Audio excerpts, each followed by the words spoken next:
This tutorial will cover the conversion of raw fMRI images from your scanner into a format that can be read by your software analysis package. Images come directly off the scanner in a variety of formats depending on the type of scanner and the manufacturer. For example, Siemens scanners output a format called dcm, whereas a Philips scanner outputs a format called par-rec. The goal of conversion is to convert these raw fMRI images into a format that can be read and understood by different fMRI analysis software packages. One of the most common standards for fMRI data analysis is a format called NIfTI, which stands for Neuroinformatics Technology Initiative. Images with this format have a .nii extension to them, and they have the advantage of being able to be read across several platforms, such as SPM, FSL, and AFNI. The first thing to do is to find a suitable conversion program. The one recommended by FSL is a program called MRIcron. Just type MRIcron into Google and type on the first result that comes up.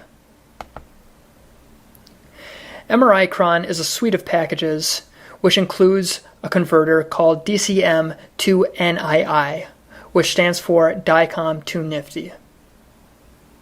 In order to install dicom to NIfTI and the rest of the tools in MRIcron, just click on the installation link and follow the instructions according to your computer platform. Once you're done downloading and installing MRIcron, go ahead and look for the dcm2nii GUI program. Dicom to NIfTI is a very simple interface and it's very easy to use. The first thing to notice here is this drop-down menu, which allows you to specify the output format that you want your files in.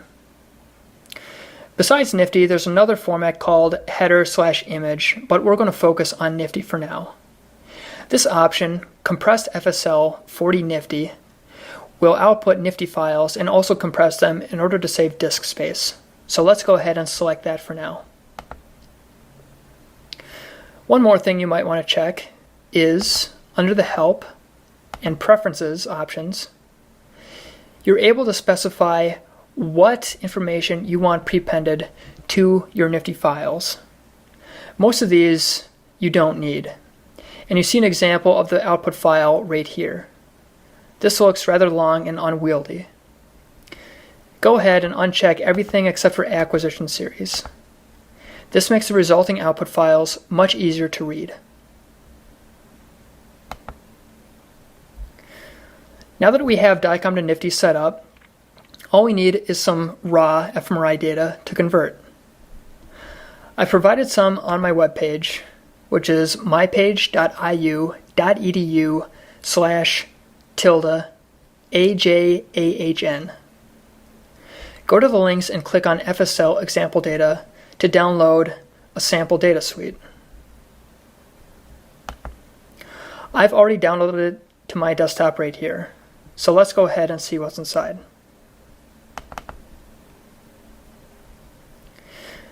You can see we have a few different directories and a couple of different scripts, which we'll focus on later.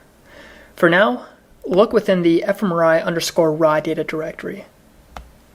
You can see that we have hundreds of dicom images here. Another important thing to note within this folder is this text file called scanning parameters. This gives information about each run. In this experiment, what happened was we had a device next to a subject's head, which is my head, and we wanted to see whether it would produce any artifacts.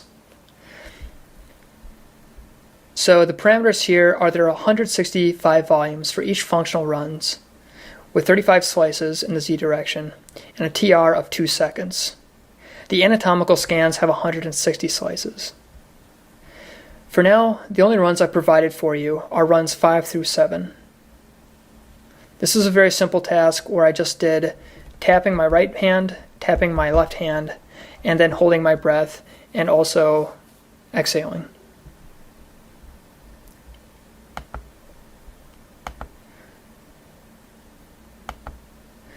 So, if we go back to here, we know from the text file that the functional scans begin at run 5. The second column here tells you what run you're at, and the third column tells you what image is being acquired. So here we see the start of run 5, and if we keep scrolling down, it should end at 165 volumes, and it does. Run 6 is the same, and when we get to run 7, it should end at 160 volumes because it is an anatomical run. And we see that that is also what happens. It's good to check for this just to make sure that there are no runs or volumes that are missing. Once we're done with that, we can select any of these images, literally any one of them, and click and drag it over to this icon, the dcm2nii GUI icon in the dock, and release it. It'll start converting. The conversion for very large data sets can take up to several minutes, so be patient. After dcm2nii has finished converting, you'll see the conversion completed at the end of the text box. Let's go back to the fMRI_raw data directory and look at what's been produced. Now we have nifty files which have been converted from the DICOM files. The ones we're going to focus on in the future tutorials are 5, 6, and 7. The rest of these represent either redundant scans or images of the anatomical scan, or things like the scout scans, turbo flash, and field mapping scans. For now, we're not going to focus on those, so we can go ahead and delete them.